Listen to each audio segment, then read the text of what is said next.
holidays, everybody. Happy Yule, happy Christmas, happy everything, because it is time for the Witches Movie Coven.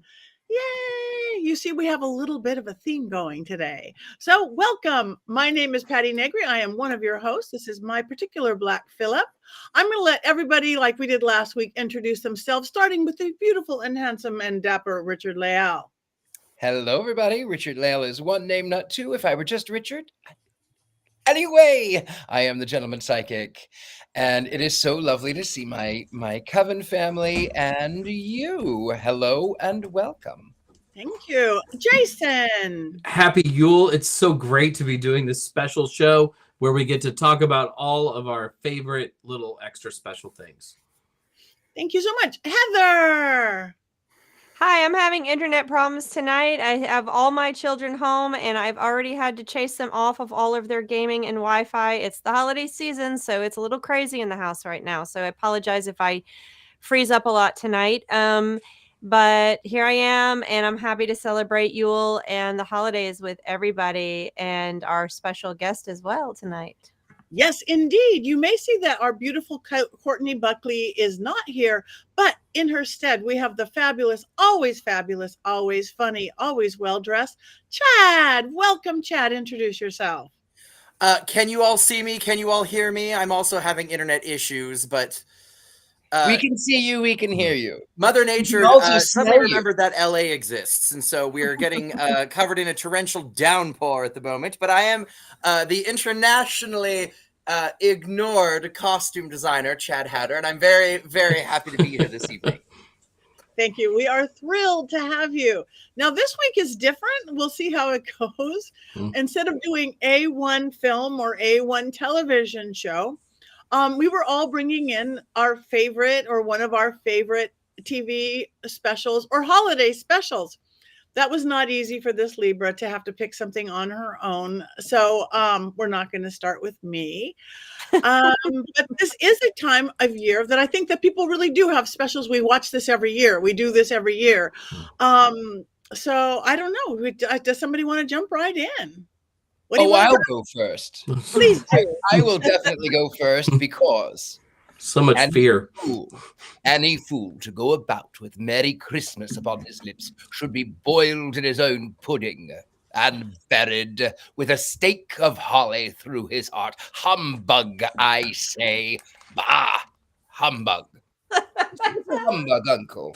What right have you to be miserable? You're rich enough. And what right have you to be merry? You're poor enough.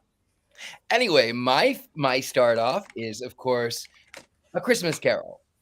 And I'm going to not go into that right full on right now, but I'm going to tell you I have always been on the side of Scrooge. It says in the beginning that he took care of Bob Cratchit, and Bob Cratchit was a Nelly who very well could have spoken up when they came in to ask for charity. He could have said, "Sirs, if you would pardon my indiscretion, I have a child who is in need." But no, he just whined that it was cold. Boo-hoo, boo-hoo. Oh, man. I know. Humbug. And then not only that. This hurts. You are so fortunate to be, much like myself, dirt poor, because if you had anything to your name, you'd be in danger of being visited by spirits on Christmas Eve. That's true. That is. But you know what? I will say that even though he was very wealthy, Mr. Ebenezer Scrooge did employ a lot of people. And in the town, he was a lender. And so he was very good with his money. And if anyone were lending money and they went crazy and started throwing it out the window, you would, like Bob Cratchit, think that they were insane. And he was actually Bob Cratchit in the end, when he's gotten the raise, he's afraid he might have to hold down Ebenezer Scrooge until the police come and carry him away, because there's something obviously not right with him. And mind you, he was doing all right alone. He was keeping the holiday in his own special way. And then he was forced, nay, he was indeed, he was possessed by these spirits and just because he didn't want to have a Christmas tree or have a Christmas goose as big as the boy.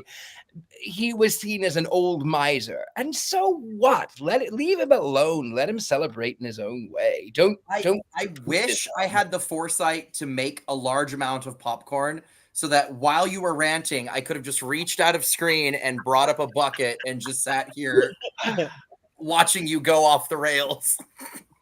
On my second one, I will go ahead and tell you my second favorite one. Can we rebut you first? Come on. Like, we have to, there has to be a rebuttal here. Okay, you can rebut. Because you're missing the entire That's what he wants you to do. story. Don't feed him. It's not about putting up a Christmas tree. It's not about a goose. It's about finding sympathy and empathy for your fellow human beings, for being able to be generous, for being able to give. Scrooge had plenty of money. Are there no workhouses? He was the subprime Are there lender, no prisons? subprime lender of his time. He was a terrible person, and the spirits needed to visit him because he was a terrible person. What did all that money give him? Nothing. He lived a terrible life, a miserable life with no joy or happiness. He was Potter from the movie from last week. Yes. Yes. And every time, no matter what version I see, you know, and I'm not going to tell you the versions I'm most familiar with because y'all will laugh, but Muppets and Mickey's Christmas Carol. Okay, let's just move on from that. Point of order. The Muppet Christmas Carol is high art, and anyone who disagrees with that doesn't understand art at all. There you go. It is the ending is bad though. I don't like the ending, but other than at the that, ending, when baby Mickey Mouse, when baby little Mickey Mouse, or what, and little guy, he says, "And God bless us, everyone." I'm in tears. And every time. Say, God bless us, everyone. Every time. It doesn't matter. It doesn't matter he's saying God. It doesn't matter, you know, whatever. I just, every time. Tears. A little Mickey Mouse, I tell you what.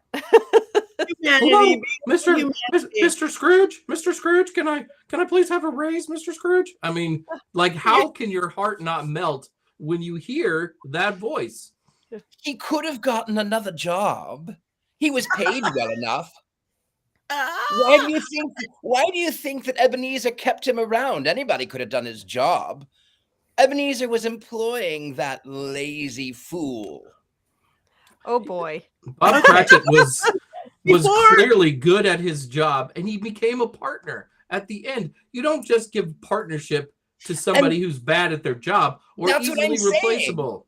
He was good at his job, but if he was so good at his job, why didn't he? If he didn't like working with Ebenezer Scrooge, why didn't he find another job if he was so good at his job?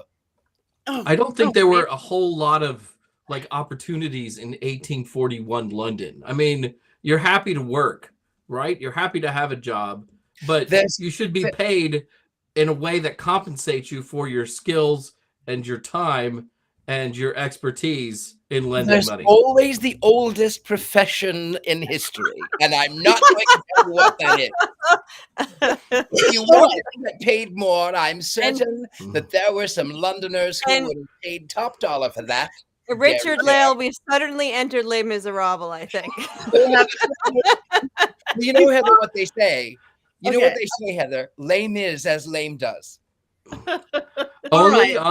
Only on this show would we talk about paying Cratchit for his ratchet, right? I mean, this is it.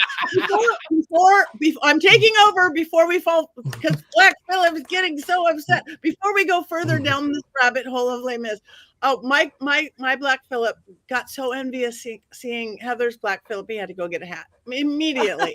But before you do your second movie, Richard-Lael, before you do that, I want to do my favorite one because mine is a completely opposite version. I'm always been odd with television, and my favorite, it was really hard for me to choose, but my favorite show growing up was Bewitched. it was Bewitched. And they did have a few Christmas specials. They had like 4. And my favorite one is the No Bah Humbugs Here, their particular Scrooge story. It was 1967 or 1969. Tabitha was the little thing that all she did was repeat what her mommy said. And their Scrooge character was, an ad person who had soup company. And they wanted, of course, Darren to work on Christmas Eve, and Larry and the mom and everybody. And I think I actually saw that before I ever saw a real Christmas Carol, a real Scrooge, a real Night Before anything. And I got the message as a little kid just doing this. Oh, the evil corporate, salesman of whatever. And then, of course, Samantha took him off on her broom, most fabulous witch broom I have ever seen, with red and green. It looked like a Christmas tree. And she got to use her magic to create the Christmas tree. And they went to the real Santa Claus because she knows people. And the doll, they got top. This is what was the doll for Tabitha was the Bruisey Susie. I wanted a bruisey. You squeeze her too hard, she bruises. This is genius. Susie. She looked like a chatty Cathy, but she bruises if you were. So you were encouraging little children to bruise. This Bewitched. And again, my entire life, I have never seen a typical family sitcom. I had the perfect family. No divorces. My mom and dad were married forever. 2 big brothers. We were that cliche, classic. I never in my life watched one TV show, not Little House on the Prairie, not Happy Days. I couldn't do it. It was my life. This is the closest I ever had to it. It was Bewitched because she was a witch and she could do magic. It's probably why I am a witch. And even though I never got a Bruisey Susie, Scrooge, and he got to go to the North Pole and he got to ride in a broom and he kept saying, "Put me down." And he ended up happy, Richard-Lael. So whether you have money or you give money or you have a Christmas tree or you wiggle your nose, he ended up happier because he was with people, like Jason said. So you guys, you can watch it on YouTube. Bewitched has its own channel, and this one called The Bah Humbug of 1967 or 1969. This is my foray into witchcraft. Mm-hmm. Beautiful. Yeah. I love that. All right. So now So you can nice see to have something. Unless anybody else has a Scrooge story, we can move on. Well, it's so nice to have something so heartwarming and genteel and so part of the season. Now, Richard-Lael, if you'd like to do the exact opposite again. Well, I will tell you my second favorite one, actually. Now that we're on the topic of second favorites, I will tell you my second favorite. My second favorite is Tales from the Crypt, All Through the House. And in this delightful story, it's a lovely story. It starts off on Christmas, and it's a lovely family. And of course, it's this beautiful woman, and then she's married to this man that she hates, and he's the stepfather to her daughter, and he gets to be a little grinchy, and he says to her, "Hey, it's cold in here. Do you have the fire poker?" And she says, "I have it right here." And he says, "Well, what are you waiting for? Give it to me." And she does. She gives it to him right into his head. And then she's panicking. Her little girl comes downstairs. "Why is he not talking to me and telling me good night?" "Well, he's sleeping." "Well, maybe Santa can wake him." "No, not even Santa can wake him." So she tries to figure out what she's going to do, how she's going to call the cops and tell them that this guy is dead. And she hears on the radio that there is an escaped mental patient dressed as Santa. And he's on this homicidal rampage, killing innocent people throughout the county. Like you do. I mean, I do it every year. And she... Confessions. But only in red states. And then she ends up, the man comes in and she goes, "Okay, I'm going to call, I see this Santa out here. I'm actually going to call the cops and say that he murdered my husband." And then she realizes that he's he's out there, but then her car keys are out there and she has to go out, and the Santa killer tries to kill her, but then she gets into the house, and then the little girl, she's calling the cops. There's a man dressed as Santa, and he's killed my husband, and he's in the house, and I'm afraid he's gonna kill me. And then the little girl sees that the Santa is outside and calls him in and opens the window so that he can come in. And she says, Mommy, look, it's Santa. And he didn't even have to come down the chimney. And then the woman screams, no! And then, of course, we have old Crypty in his most delightful holiday spirit.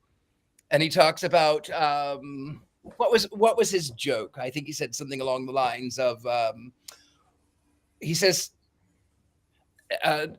all through the house. I don't remember his joke. I'll let the crypt keeper do his own thing. But that's my second favorite. Full of holiday cheer, death and murder, and it's red. It's the color of poinsettias. It's red.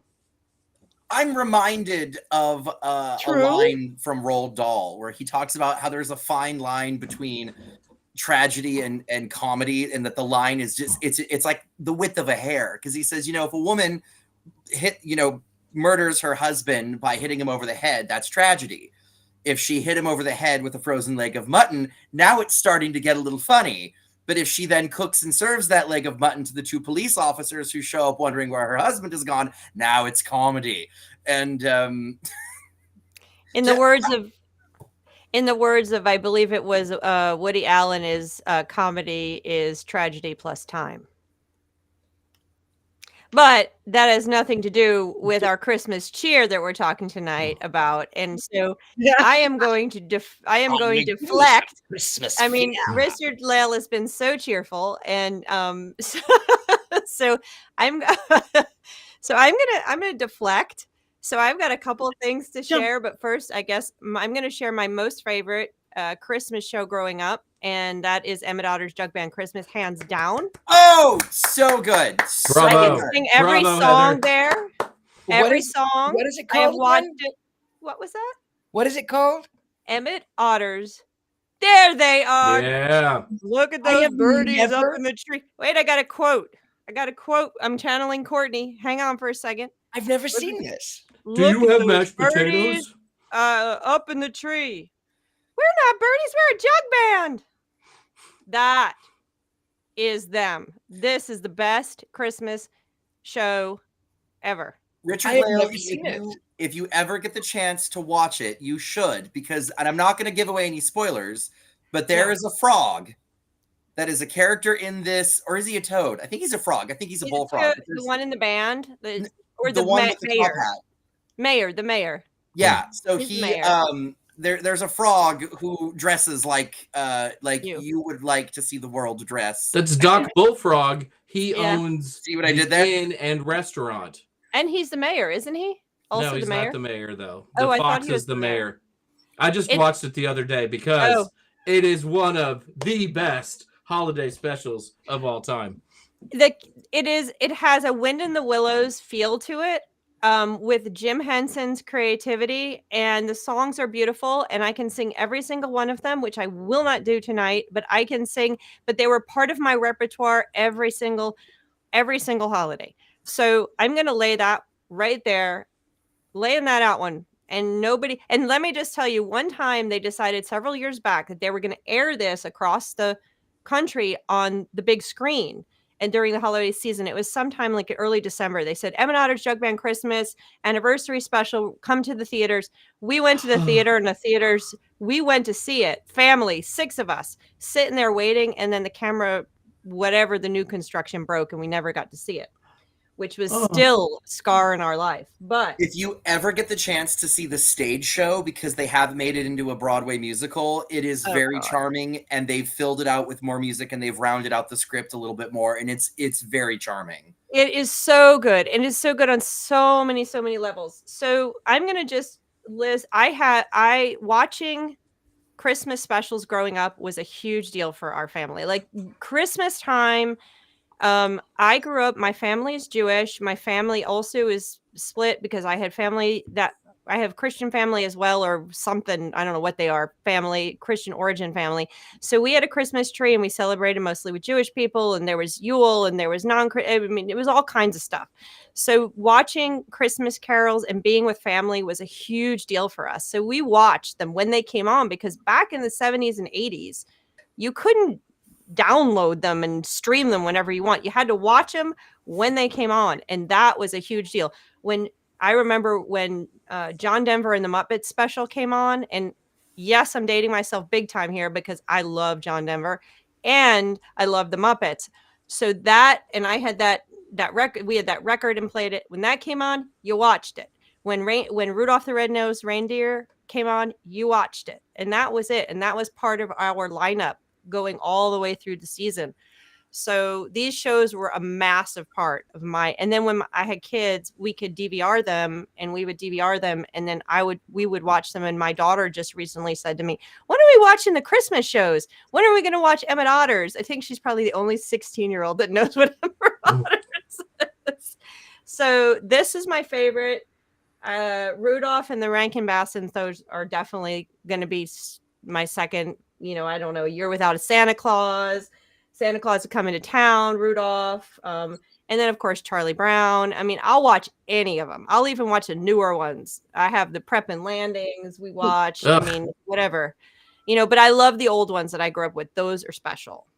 So, I have to say, just like Lisa just said, John Denver was my number 2 choice. I couldn't decide between the I can sing ones. all of the John songs Denver, from that album, too. Oh, my goodness. You bring it. Bring it. To piggyback off of Heather for a second, though, and we are of a like age, and we grew up in that era where you had one chance to see your show, and that was it. And it would start with like this little like twirling thing that said special, and it was exciting that there was a cartoon in prime time, which never ever happened. And then you would get to see this thing that looked like nothing else. My choice tonight, of course, is Rudolph the Red-Nosed Reindeer, which I still watch as an adult.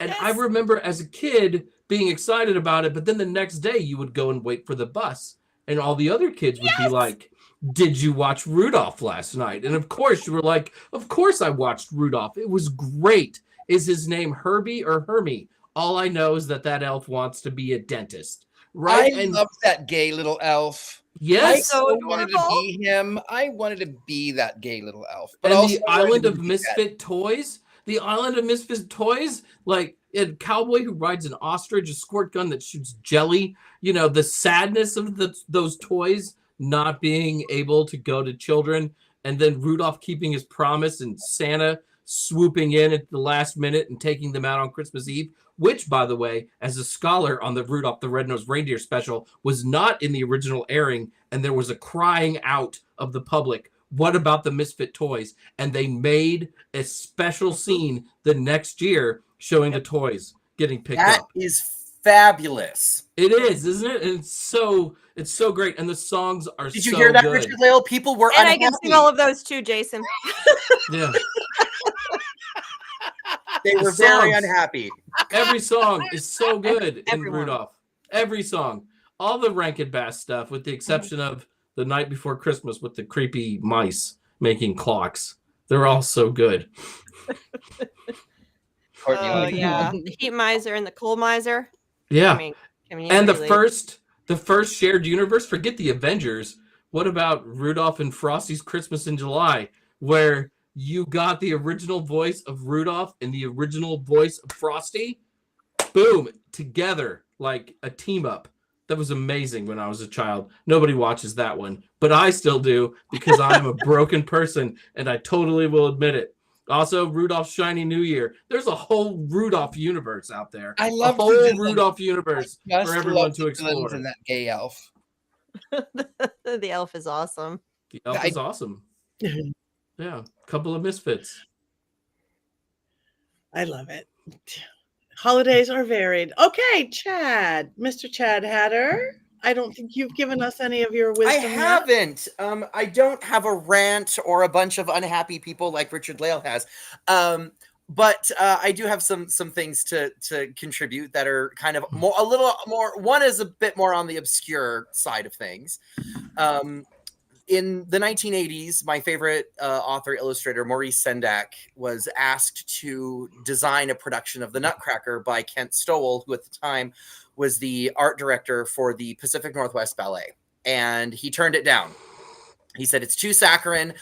It doesn't make any sense. It's irritating. I'm not going to do it. Well, then it sort of stuck in the back of his head like a little walnut kernel. And he went off and found the original fairy tale and read it and saw the potentiality that existed within it. And so he went back to Kent and said, okay, I'll do it, but I'm only going to do it if we rewrite it and do a plot that's closer to the original story, that's a little bit darker, that has a bit of an edge to it. And Kent Stowell loved that idea because he wanted the Pacific Northwest Ballet to have their own Nutcracker, because up until then, everyone mostly, and it still happens, just was sort of copying the George Balanchine version. And literally every version you see has something tethering it to the George Balanchine version, which I am fatigued from the George Balanchine version. So tonight I am dressed as Maurice Sendak's version of Godfather Drosselmeyer. And this particular version of the Nutcracker is dark and beautiful and lovely. And it's got elements of brightness to it, and it's, instead of going to the land of the sweets, she goes to the land of the toys, because that's what happens in the book. And there's this beautiful moment where the young Clara is traveling through this ice cave, and as she's walking through it and she's being reflected in channels of ice, she ages up and becomes a grown woman, because it is her fantasy. And she grows up and she sees herself as an adult, and then she has this beautiful dance with the Nutcracker Prince, and it's very lovely and beautiful. And I don't have a Black Peter with me this evening, but what I do have is this. Oh, wow. Ooh. There's only 2 of these in existence. The one that was built for the production in the 80s, which is currently in a Maurice Sendak museum, I believe in, I want to say Oregon, but I don't know if that's correct. But this was made for me by a very dear friend. I have to take the eye patch off for a moment. But this was made for me by a very dear friend of mine. And it is entirely resin. It weighs a metric ton. He's horrifying because he's supposed to be. That's one part of the fairy tale that people often forget, is that he was cursed with ugliness, which is why he's got bug eyes in a head that's way too big for his body and stuff like that. But he's so charming and so cute and so lovely. And my favorite thing about this particular production is that upon its completion, Maurice took all of his designs for the sets and the costumes and bound them together with a translation of the original text. And you can still buy this version of the Nutcracker, and all of the illustrations are his designs. Like this snowy scene here is one of the backdrops. And as you flip through it, there are that's one of the curtains from the show with Godfather Drosselmeyer and all of his toys. And it's just, it's so lovely and it's so fabulous, and it's available to watch on YouTube. So if you get a chance, do watch it. It's absolutely fabulous. It's so beautiful and lovely. And it's definitely got lots of surprises. And then the second thing that I wanted to talk about was the Rankin Bass 'Twas the Night Before Christmas. Now, Jason. Oh, that's at the bottom of the Rankin Bass catalog for me. But Courtney also loves that one. Courtney, not this one. That was my third. Not this one. 'Twas the night before Christmas. So Courtney also loves this one. I don't remember it because Christmas. Jason, how dare you?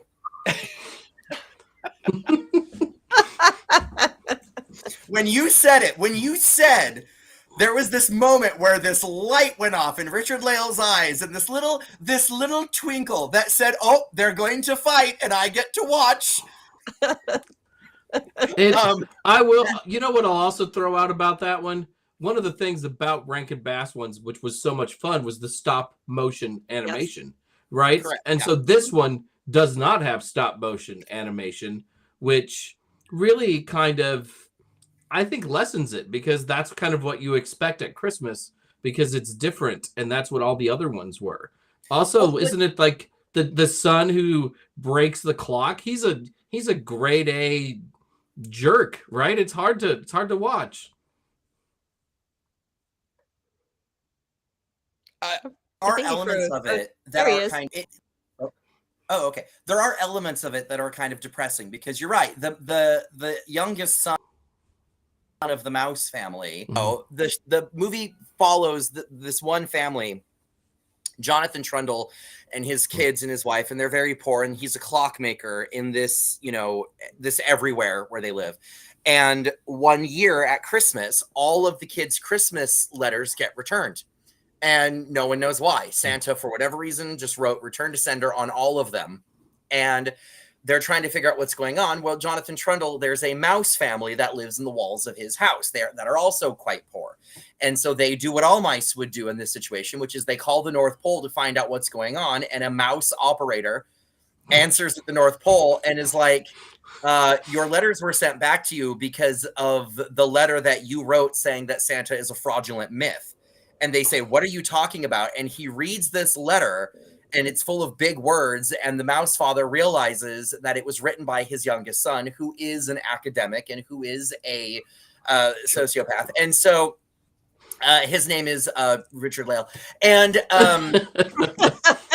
so what then follows, what transpires is the whole thing is just about this one town trying to figure out how to undo this mess, because the mouse father teaches this lesson to his son, which is, yeah, you may not believe in Santa, it may not be your thing, but that's not a reason for you to ruin it for everyone who does. Like, if it's not your thing,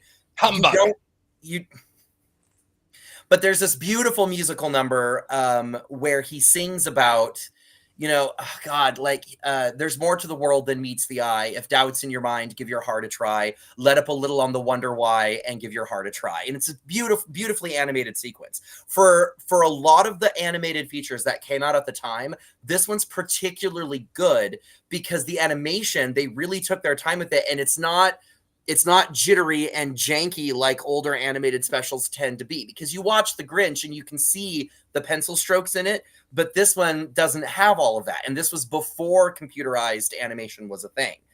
And I always weep openly at the finale of it, because the big solution that they devise is they build a clock in the middle of town square, this big clock tower that at midnight on Christmas Eve will chime this song welcoming Santa and apologizing and, opening their hearts back to him. And it ends up working through a series of events. It ends up working. And so the reason why it's called 'Twas the Night Before Christmas is because it eventually merges with the classic poem, and the poem plays out as the finale of the film. And it's very lovely, and the animation is adorable, and particularly the way that the reindeer are presented, because Santa looks terrible. Santa looks terrible. He looks like a woodcut. He's fabulous. He's awful. He looks creepy and weird. And it's What's not wrong the cool with Santa creepy and of weird? Rudolph or A Year Without a Santa Claus. Like, it's just disappointing. It's a disappointing Santa. I wish there were a year without Santa Claus. Goodness, we can't even go 6 months without a year without Santa Claus. I don't. Go ahead, Heather. No, I was gonna say it, and I saw the 'Twas the Night Before Christmas. I remember it. It didn't stick the way Rudolph and A Year Without a Santa Claus and Santa Claus Comes to Town. It didn't stick for me. I don't remember. Well, this has been fun. Now wait a second. Hold on a second. Have a good night, back. everyone. Goodbye. Come back, Valentine Nutcracker. Okay. I am so fascinated with your talk about the Sendak ballet. So I am definitely going to, and I wrote it down in that book. So I wrote all of that down because I grew up as a dancer and always saw the same Nutcracker, and most likely the Balanchine versions, as you were pointing out. So I am very eager to go see what you said. So thank you for sharing that tidbit. You are very welcome. And the dancing in it is absolutely incredible. The choreography is incredible. The changes they made to the script are fabulous as we change the subject completely. And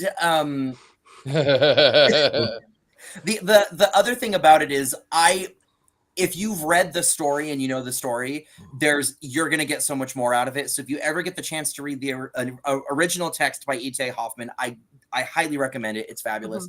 Mm-hmm. But there was something else I was going to add about the Maurice Sendak Nutcracker. And I was just going to add that in 2014, the Pacific Northwest Ballet retired the Sendak production, and now they do the George Balanchine version with diminished sets, diminished costumes. It's heartbreaking because when you watch the Battle of the Toy Soldiers and the Mice, George Balanchine makes it goofy. You know, you've got the toy soldiers are launching cheese at them out of a single cannon, and there's no stakes. It's just a lot of goofing off. And then the Mouse King comes out with 7 heads, and it's very hokey and unpleasant. But then you watch this version, and every single mouse is an original design. It's not one cookie cutter mouse design. Each one of them, and I sent Richard-Lael some screenshots of what the mice look like, and they are fabulous. They are creepy. They are incredibly limber. And the editor of Star Wars was the director. Neat. So for those of you that like Star Wars, there's that little connection to it. And Henry Selick, who directed The Nightmare Before Christmas and Coraline and James and the Giant Peach, he was the story editor on it. So there's a lot of little pieces all over the place that all kind of, you know, go back to this one production, but it's so gorgeous. So I'm going to watch it when we're done with this. Like, I'm going to throw it on in the background because it's just so good. So good. You have made me want to rewatch The Night Before Christmas. Maybe I'm too hard on it. Maybe I don't remember it as well as I should, Chad. So I'm going to give it another watch. And you have inspired me. And you've inspired me to be unnecessarily critical of it. So we've both grown tonight. How lovely. I mean, does it creep me out that the mother and father look more like brother and sister? Yes, it does. But I will give it another go just for you. Okay, so real quick, Patricia Barksley says that George Balanchine choreography has always bored me. Yes, watch this other version. The choreography is so good. Why would they retire something? Would that be like a legal thing of some sort? Why, or like a rock star retires and comes? They retired it because they went under new management, and the new management didn't want the dusty, tired old production, and they scrapped it. And the one they do now, it looks exactly like the version that's in New York. It looks exactly like the version that LA does. They all look the same because they're all George Balanchine's version of it. And like, the artistry is what baffles me, because there's a moment where Clara shrinks, right? She becomes the size of a toy. The battle between the toy soldiers and the mice happens. And the way that typically this shrinking is done on stage is the Christmas tree gets bigger. But in the version that everyone does, all of the ornaments remain the same size. The tree just gets bigger. But Maurice Sendak said, well, that's stupid. The ornaments need to get bigger. So they designed it so that the entire set was like a giant Chinese puzzle box. So you've got pieces of scenery that disappear behind walls, and giant versions of the scenery come out. So when she shrinks, and it's the entire set that changes. It's incredible. It's absolutely incredible. And they made Drosselmeyer, depending on how you look at it, you're either going to find him incredibly creepy. You guys could do an entire episode just about this production of The Nutcracker. I shit you not, because the amount of sorcery in it is absurd. But, I'm not supposed to curse. I'm so sorry. Sorry. I'm very impassioned. Family show. Christmas show. Anyway, I'm sorry. I'm so sorry. But like the artistry of it is just absolutely phenomenal. And it's weird and otherworldly and beautiful. And Drosselmeyer, you're either going to find him very creepy or very sympathetic. And they were leaning towards sympathetic. And it's just, it's, you have to watch it. You have to. Absolutely. I want a 1-page typed double-spaced report from each of you due by Wednesday of next week about your thoughts and feelings after watching this, because it's, oh my God, it's brilliant. It's absolutely brilliant. And I have one more thing to say, which is the Pacific Northwest Ballet's Instagram account every December gets inundated with comments of people talking about how dare you get rid of this legit version and go to the one that everyone else does. And so their social media person is always having to be like, that version is available on YouTube. The version is available on YouTube. Like over and over and over, because now my passion is incredible. Thank you, Lisa. It's just, it's Oh, it's incredible. It's absolutely incredible. I want desperately to keep rambling about it, but I can't because I'm just going to be going in circles. So now you speak. And Patty only gave us one. Patty, did you have another one? No, I would have gone to, I didn't know we were doing two, but it was a toss between John Denver, because just John Denver, anything would be it. And this music and the songs. And I saw there was a couple comments and how Heather always says she'll sing, but that she won't sing. Maybe we need to do a sing along one of these days. Pick a movie. We could. And do a Don't we have to worry about copyright and stuff if we sing a song? Like we have to pay royalties? Not if you say like it's parody. Do we? John Denver. Yeah. Yeah. I don't know. You think Willie? Can I share another tradition that's a holiday tradition, and also maybe may have interest to our witchy friends that are parents? Would that be okay? Yes, not please. TV shows. So another tradition that my family has is that every night on Christmas Eve, we read the night before Christmas. And so I have a pile of books here. So we read, this is the one I pull out, and I still make them do it to this day. And even though they're older, we read this every night before they go to sleep. I've been doing it since the first one was born. The oldest one is 22 now. But the other tradition we have is that every year I take out, because I love children's literature, I take out a series of books in the beginning of December, right after Thanksgiving, that have to do with the holiday season. And so I love to read children's literature. It's one of my passions, and I've written several articles on children's literature. And so, but some of the literature that I kept, some of these books they're mixed religion as well as pagan, and they have a lot of these have pagans, and I'm just going to share a few of them. This one is called Winter Solstice. There was one they're done for each of the various seasons. It's very nice for parents that are witchy and pagan to read. Another one that I love to read to them was Robert Frost's Stopping by Woods on Snowy Evening. It's the poem, but it's beautifully done. The artwork is gorgeous in this book. So I have Magic Dreidels and Madeline's Christmas. I would take them out. Of course, the Polar Express always came out. They loved the Polar Express. Herschel and the Hobgoblins of Hanukkah. This was one of my most favorites. If you have a little child who's precocious, this is one of our most favorite Christmas books. Olivia Helps with Christmas. Olivia is done. This artist is brilliant. Right. The books are great. And then, of course, Olivia looks like Christmas dinner. Yeah. Do not dare you. She will. She is. Her books are amazing in general. This one is so much fun. She's so precocious.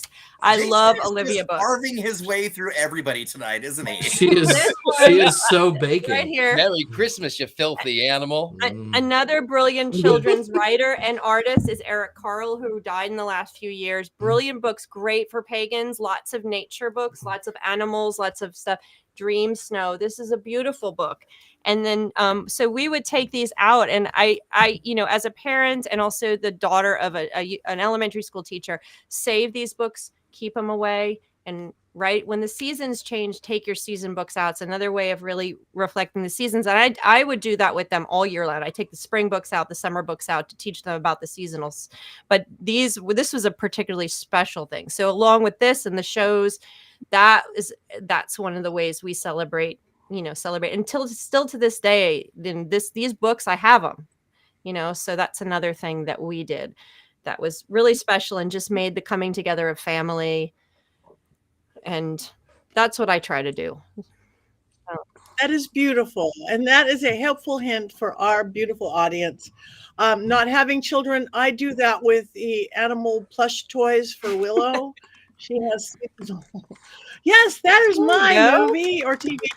There's Tabitha getting herself a Bruisey Susie. That's a Bruisey Susie. Yep. Yes.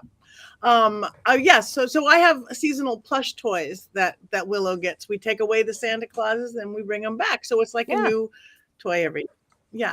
So anyway, we have Courtney's favorite movies.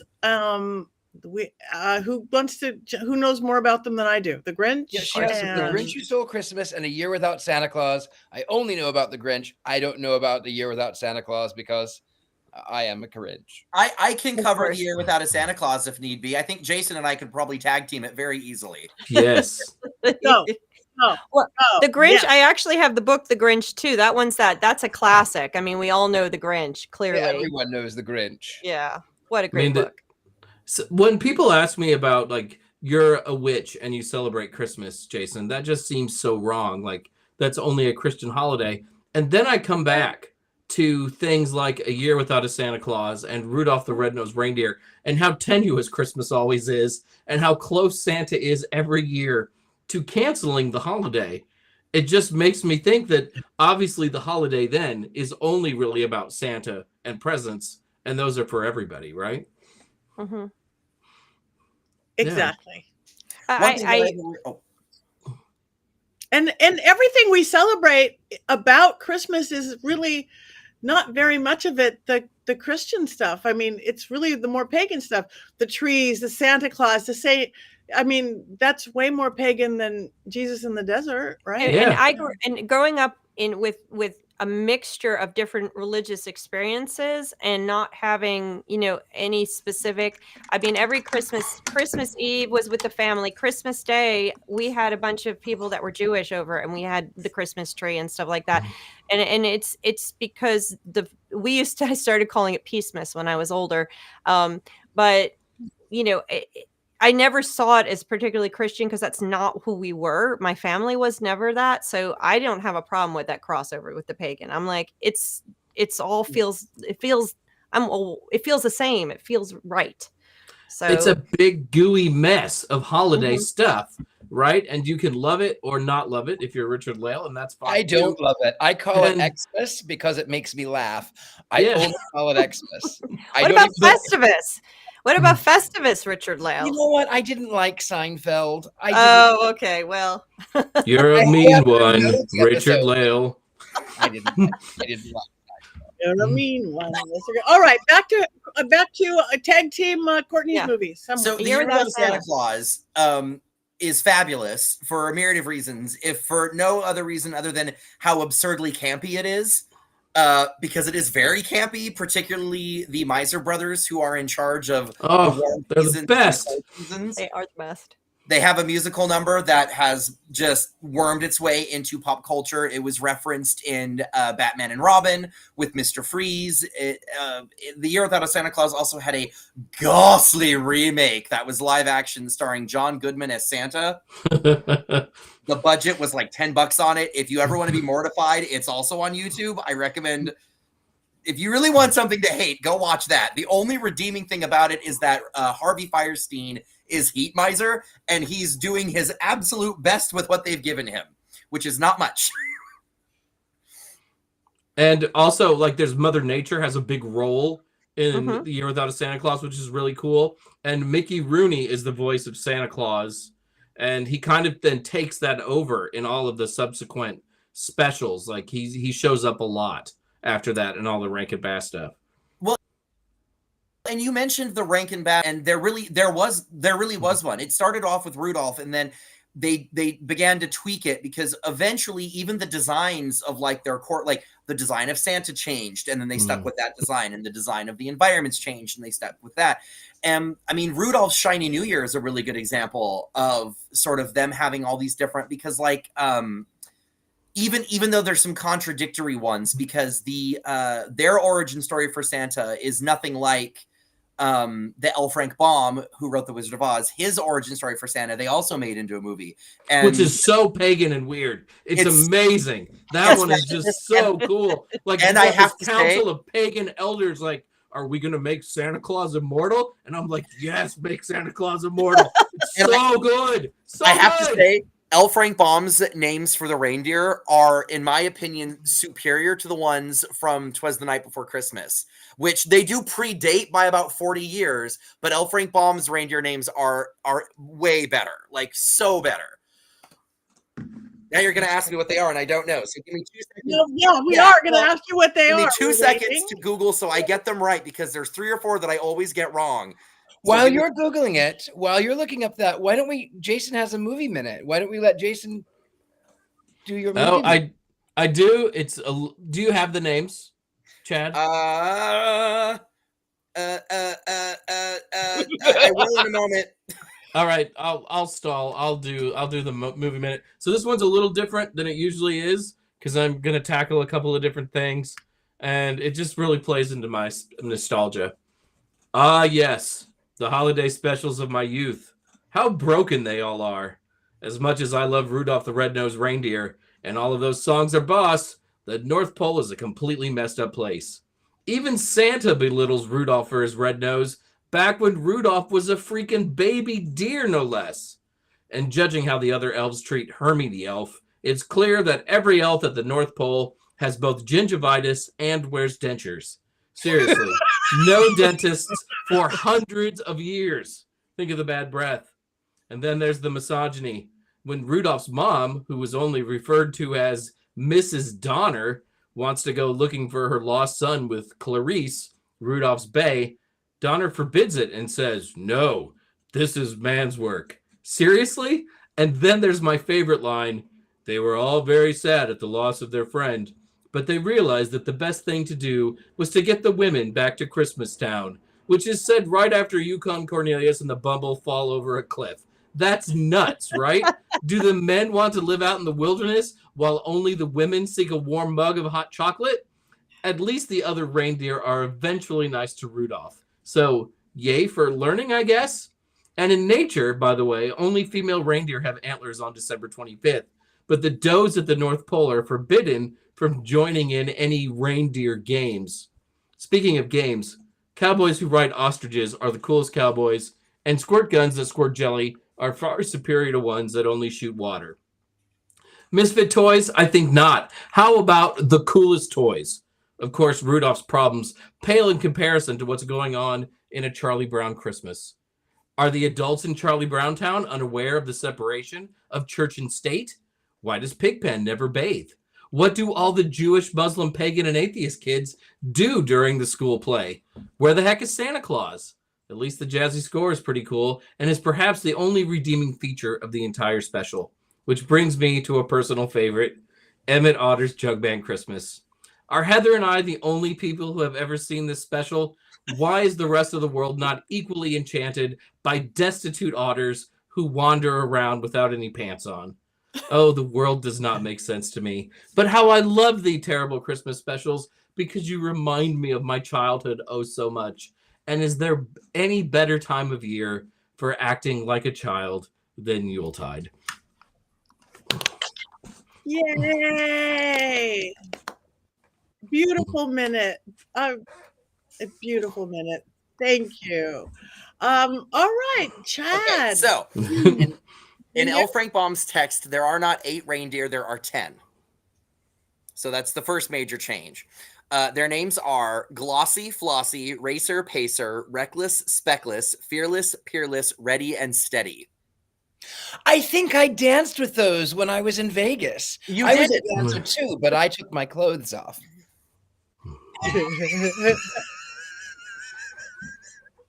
Those are beautiful. Not 45 minutes ago, you chastised me about how this was a family show, and then you pull that out of your tuchus? I was dancing. We can talk about dancing. I was a dancer.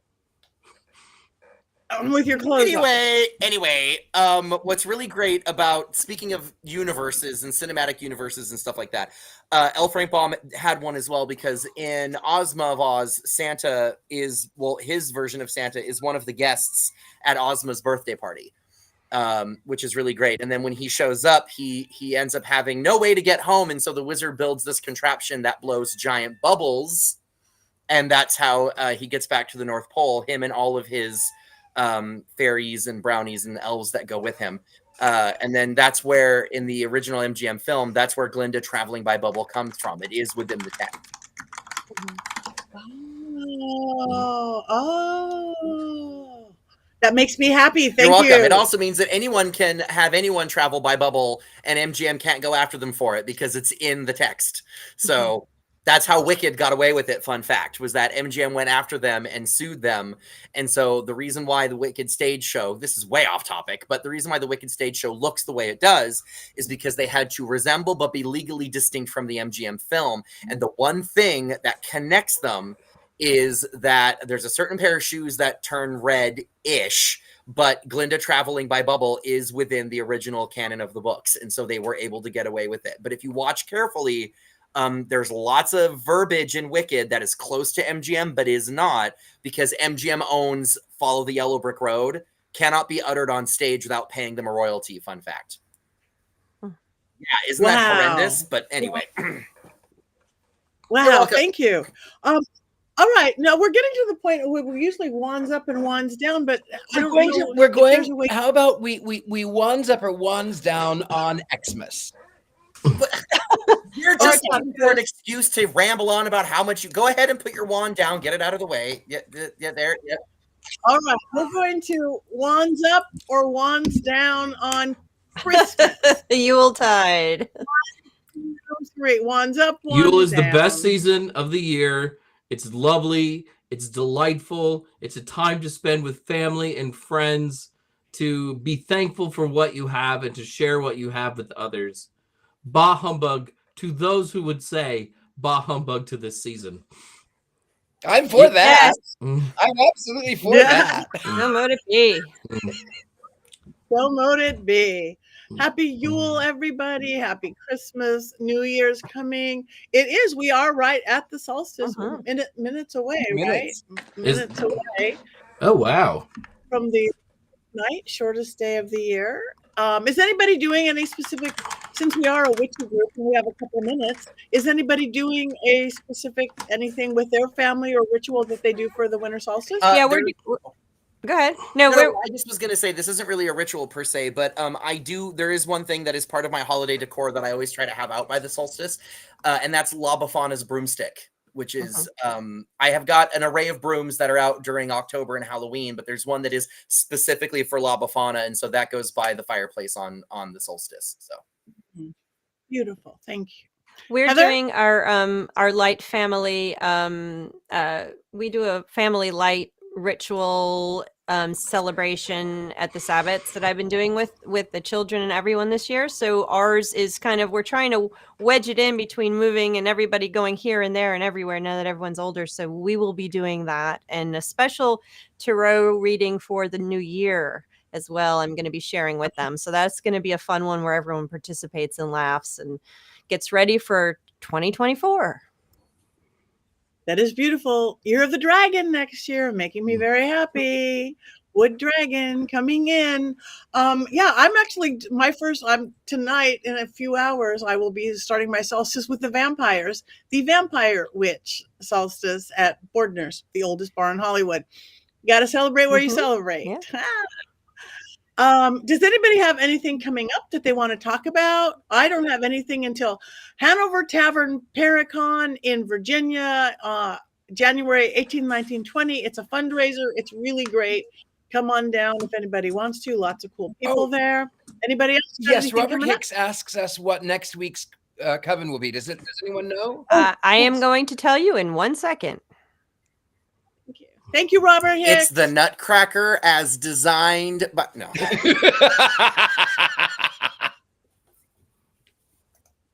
That laugh, Richard-Lael. I know. I'm evil. While that's being looked up, I have one thing that's coming up that I want to throw out real quick that's going to irritate Richard-Lael even more, and that's that I will be appearing as Willy Wonka at a chocolate expo in Cincinnati at the end of January. And since I don't know if I'm going to be back on the show before then, I thought I'd throw it out there that if anyone's planning on going to the Chocolate Expo, I will be there, dressed as the Gene Wilder Willy Wonka. Because that is the best Willy Wonka. I hate it.